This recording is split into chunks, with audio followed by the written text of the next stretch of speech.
Hello everyone, welcome to A Stitch a Day 365 Days Crochet Challenge. Today is a recap of day 8 to day 12. Okay, so we started off with a front loop single crochet. So the loop that is closer to you is the front loop, the loop that is away from you is the back loop. For front loop, you go under and come in between the V, pull out a loop and make a single crochet.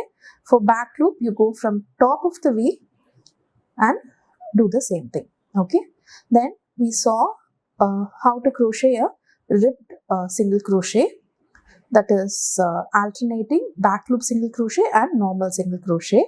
And the next one we saw how to do a ribbed half double crochet, which is alternating a row of half double crochet and a back loop half double crochet and a row of normal single crochet.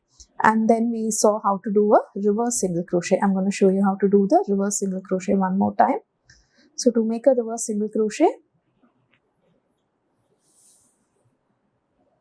chain 1, go into the, so we don't turn the work, we just directly start crocheting from the reverse.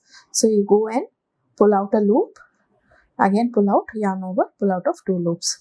Again you go and the one trick to get it right is move your supply yarn, that is the working end, a little forward to align with the stitch. So yeah, so these are the stitches that we saw this week. I will see you tomorrow with yet another interesting crochet stitch. Thank you.